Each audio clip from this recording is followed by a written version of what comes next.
this episode of Middle East Files, Israeli War Excuse, a history of opportunistic Israel launching military operations for expansive goals. Could the alleged kidnapping be a false flag operation? Is Israel taking advantage of the volatile region? Israeli in the shadows, excuses of brutal killings, in this episode of Middle East Files.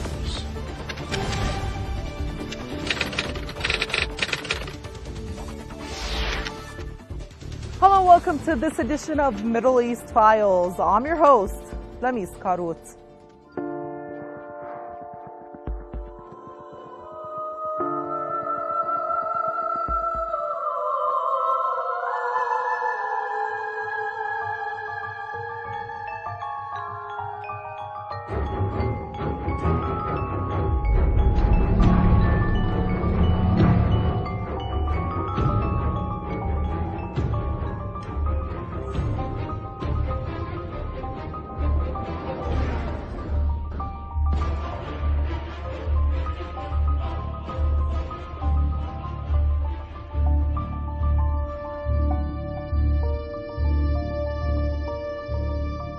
Operation Brother's Keeper. That's the narrative Israel used to bring back 3 Israeli settlers who were allegedly kidnapped. However, it is believed to be just a pretext for Israel to invade the West Bank and bomb Gaza with no reason whatsoever. Nonetheless, the timing of this offensive led by Israel has raised many questions about the schedule of the operation, which takes advantage of global events.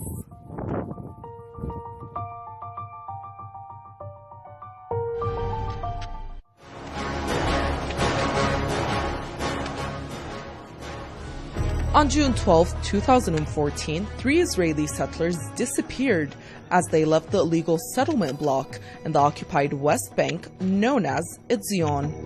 Within hours, Israel blamed Hamas for kidnapping the settlers. Israel did not provide any evidence to back its kidnapping claim. Also, no Palestinian group claimed responsibility for the alleged kidnapping. It is worth noting that when the Palestinian resistance captured an Israeli soldier in June 2006, they did not hide it. They immediately announced the capture and set the terms for a prisoner swap. 5 years later, Israel obliged and was forced to release 1,027 Palestinian prisoners. Despite the lack of evidence that Palestinians were behind the disappearance of the settlers, Israel launched a massive invasion of the West Bank.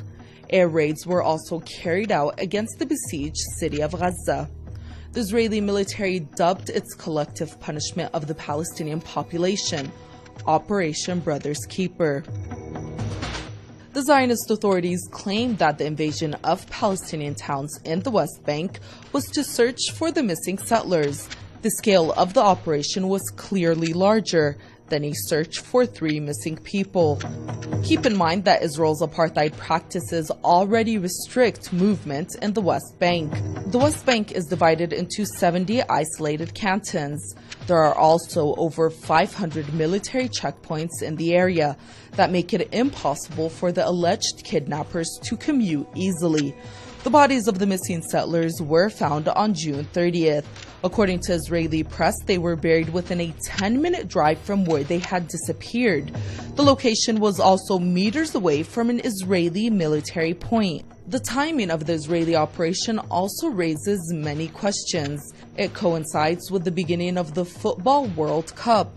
The incursion into the West Bank started 2 days after the fall of Mosul to the so-called Islamic State of Iraq and the Levant. These events captured most of the global headlines, allowing for Israel to carry out its operation away from the media spotlight.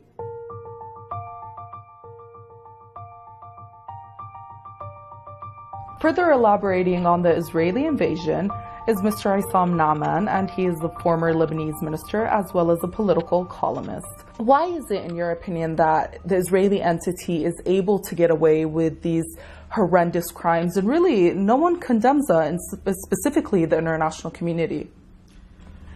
I think they are getting away with it for 2 reasons, for 2 main reasons. The first, the fact that the West in general is covering them up, always supporting them and covering their crimes. The second reason is the weakness of the Arab world.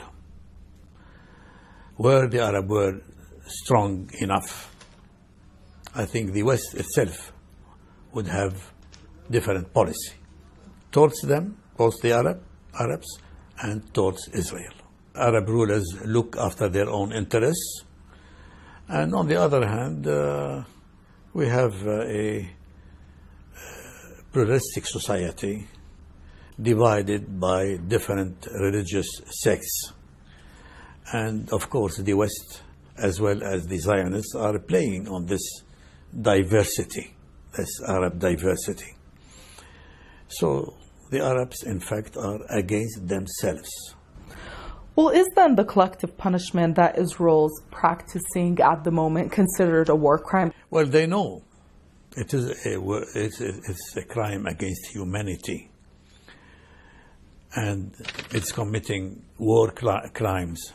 But of course, they don't feel that there is enough pressure from the Arabs and their allies. If there are allies for the Arabs nowadays, they don't feel that there is enough pressure for them to question Israel, at least, or to ask Israel to be prosecuted before the UN different agencies, especially the UN security. Most of the media is with the West and with Israel. But with the fight that the Palestinians are carrying successfully, this eventually will force the media in general to pay some attention, at least, to what's going on. And eventually, Israel will feel that it cannot go on this way. Because you see, the Palestinians are able to not only to defuse Israeli attack, but to make life for Israelis difficult in so many cities and kibbutzes. So the Israeli public will pressure the government and ask also for a pause in military activities.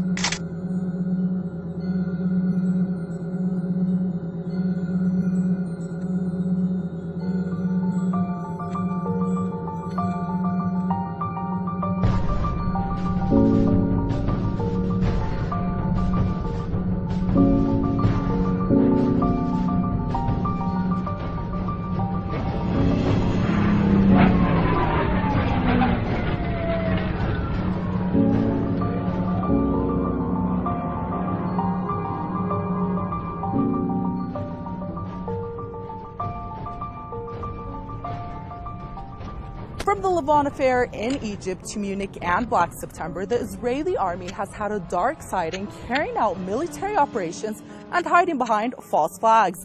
In 2006, the Israeli army tried to use a false flag when it declared war on Lebanon. It claimed the reason being 2 Israeli soldiers were taken by Hezbollah right at this point. It was later linked, though, that the true aim of the war on Lebanon had to do with weakening the resistant group Hezbollah.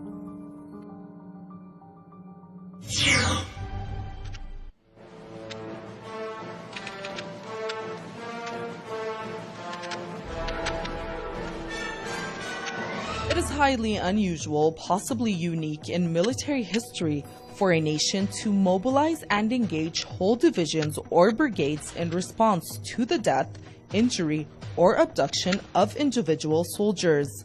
This is how the Winograd Commission described Ehud Olmert's decision to launch a war on Lebanon in the summer of 2006. The commission was set up by Israel to study the failure of the war against Lebanon. The aim of the war, as revealed in the Commission's report, was to destroy the resistant capabilities of Hezbollah. However, the initial reason given for the war by Israel was to return 2 Israeli soldiers that were captured by Hezbollah. Israel has a long history of using any event as an excuse to launch a military aggression. The Israeli military doesn't always wait for an excuse.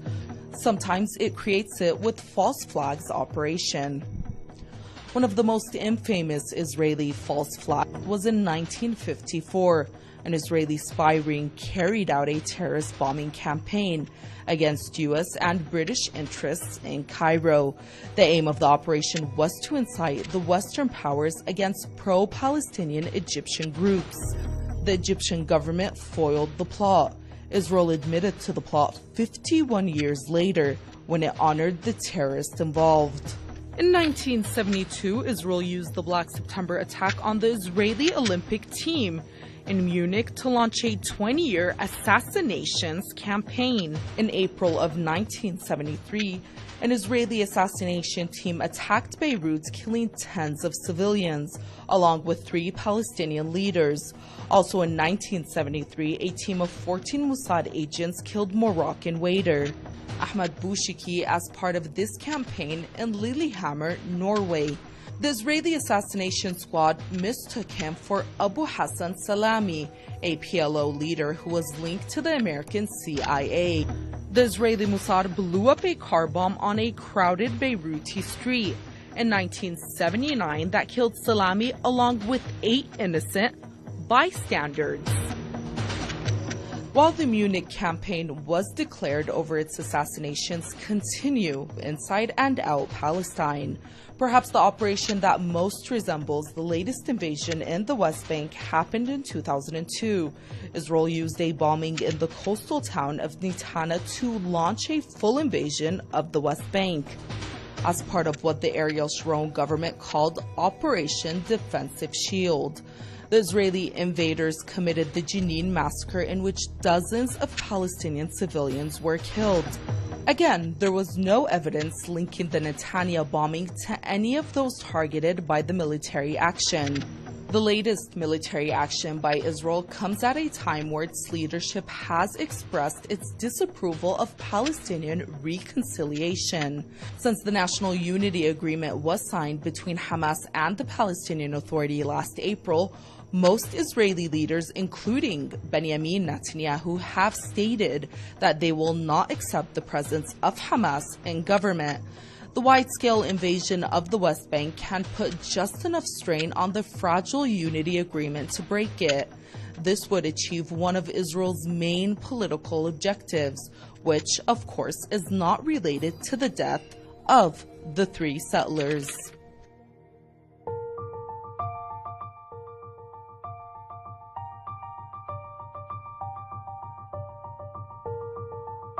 Further shedding light on Israeli backoffs is Mr. Osama Hamdan, who's in charge of Hamas international relations. Mr. Osama, the first question I want to pose to you is Israel taking advantage of the events that's currently taking place in not just maybe the region, but around the world to further, if you want, its aggressive grip against the Palestinians? Well, it's clear that the Israelis are trying to take the advantage from whatever is happening around the Palestinian situation. I have to mention here 2 important points. The Israelis believe that after they have undermined the peace process completely, and the situation, the regional situation, what's happening in Iraq and in Syria, even in Egypt, it's a good chance if they attack the Palestinians. No one will pay attention a lot for that, and everyone will be busy with the issues in Iraq, Syria. So they are trying to do that. But I believe it can happen both sides. When they are acting against Gaza or attacking Gaza, it may drag all the attention towards Gaza and also cover what's happening in those areas. Also, I have to say that the Israelis are trying to make something while the World Cup is going on. Everyone is paying attention for the games, so no one will pay attention as it is supposed to be for the Palestinian cause. This is the way how the Israelis are dealing. I have to remind you and everyone that in 1982 they started their invasion to Lebanon during the World Cup also. So every time they are trying to deal with the situation, using something to cover what they are doing against the Palestinians. I have to say, if the Palestinians are counting on the global leaders, the Palestinian cause will be destroyed from the first days, because everyone knows that United Kingdom established Israel, and that was by the support of France, United States, etc. at that time. So the Palestinians are depending first of all on themselves, and then on their allies who are supporting the cause and supporting the resistance against the occupation, regardless to what is happening around. As a fundamental issue, they are doing that as a fundamental belief for them to support the Palestinians and their cause, to support the resistance, regardless to the costs of the resistance. I think this is the reason why the Palestinians are still standing against the Israelis, because also the governments and the countries which was based on, if I want to say, on dictatorship or on the relations with Israel, or they believe that Israel is their ally, not the Arabs and the Muslims in the region, they will support Israel whatever the Israelis have done. As you are seeing now, when Israel bombs the Palestinians, it's a self-defense. When the Palestinians reacted against the Israelis, it's an aggression against the Israelis, and it's an attack or a terrorist attack against the Israelis. They use this kind of hypocrisy when they are dealing with the Palestinian cause.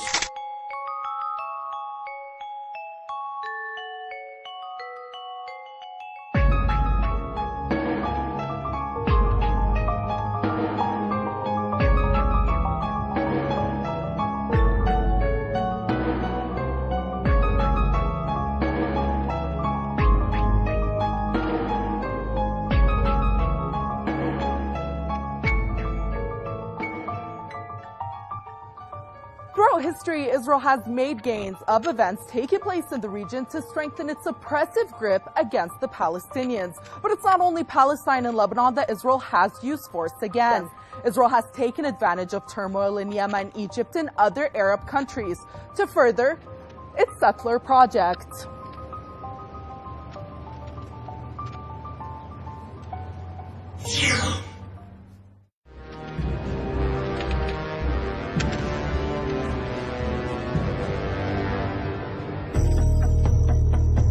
On June 11th, forces headed by Abu Bakr al-Baghdadi took control of Mosul, Iraq's second largest city. Israel took advantage of rapid developments in Iraq to launch its own military takeover in the West Bank. Israeli Prime Minister Benjamin Netanyahu also hurried to call for the division of Iraq by pledging support for the independence of Iraqi Kurdistan. Israel hopes to have an ally in Erbil after having established trade ties with its government. But this is not the first time that Israel takes advantage of regional volatility to launch a military operation that furthers its occupation of Palestine. Since its creation, Israel had tried to benefit from conflicts in the region. When violence swept Yemen following a 1948 coup, Israeli military and intelligence services airlifted 49,000 of Yemeni Jews to Palestine to jumpstart its Zionist occupation. Between 1950 and 1951, Zionist agents were accused of bombing Jewish community targets in Iraq. The terror campaign caused over 100,000 Iraqi Jews to flee to the Zionist entity. Again, the Israeli military was there to facilitate the process with the collapse of the Shah's rule in Iran. 10 years later, a similar exodus was organized from Morocco as political turmoil there threatened the throne of King Hassan II. During the Jordanian civil war that erupted in September 1970, diplomatic documents revealed that King Hussein of Jordan had requested Israeli assistance in his fight against the PLO. In 1981, during the First Persian Gulf War, Israel bombed a nuclear reactor in Iraq. Baghdad could not retaliate.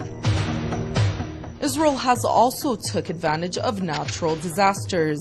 Israel's military airlifted 8,000 Ethiopian Jews from famine-ravaged Sudan in 1984. But Sudan has also been a frequent target for Israeli airstrikes. In 1998, the U.S. set a precedent by bombing a pharmaceutical factory in Khartoum using cruise missiles.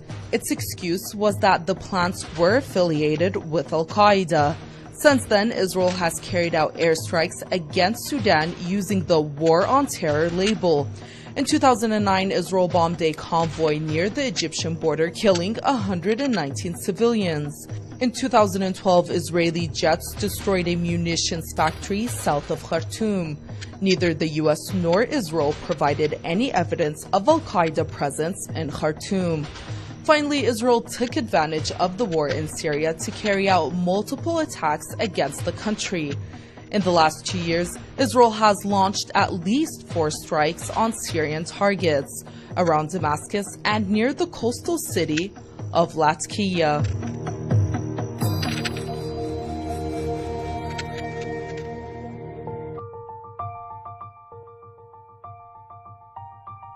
Giving us an insight on Israel bombing every front is Mr. Suhaila Naturin. He is the Central Committee member for the Democratic Front for the Liberation of Palestine. What do you make of the Israeli aggression that's taking place towards Gaza? And do you think maybe there's some kind of hidden agenda going on here? It's semi-hidden because politically the government of Netanyahu was so clear, so ferocious in refusing the attempts on reuniting the Palestinian ranks lately. The Palestinians, after 7 years of schism and antagonism between Hamas and Fatah, arrived to have one common government, and this cabinet has to be followed by some steps to empower the Palestinian situation on a general stand, combining between the political attempt and the capacity of the resistance of the people in the streets. Well, the Israelis began to feel the heat of the Palestinians, refusing every details of their oppression daily. The sectarian division of roads, the blocks, and the paralyzing of the families and the movement from West Bank to East Bank, the complete paralysis of the economy of the Palestinians, and stopping even the transfer of money by the banks. It is pushing the Palestinian economy to deteriorating completely, and this is unacceptable. Go to the failure of the negotiations adopted for a long time by Mr. Abu Mazen. It was something touching for the dissipation of any hope that the Israeli government is as promised that to accept 2 states. They are not accepting 2 states. Israel continues to be speaking about the possibilities of this ground invasion it keeps talking about. Do you think Israel will actually go through, or do you think this is just talk?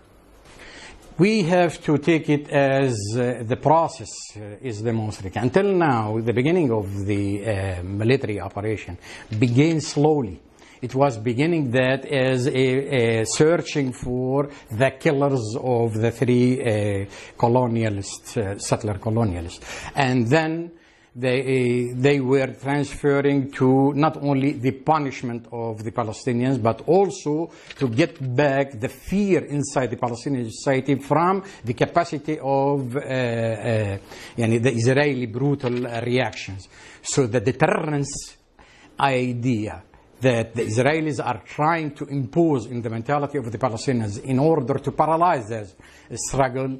This is one second phase. Now the third is to inflict heavy casualties and destruction in Gaza especially, that demonstrating that you Palestinians, if you are thinking about resistance, and some organizations like the Democratic Front, the Popular Front, Hamas, Islamic Jihad in Gaza, they are carrying guns, you're going to be punished differently than the West Bank. So trying to have a distinction in the situations, pushing the Palestinians to prefer to continue in calm, even if it's not reaching their independence from the yoke of the occupation.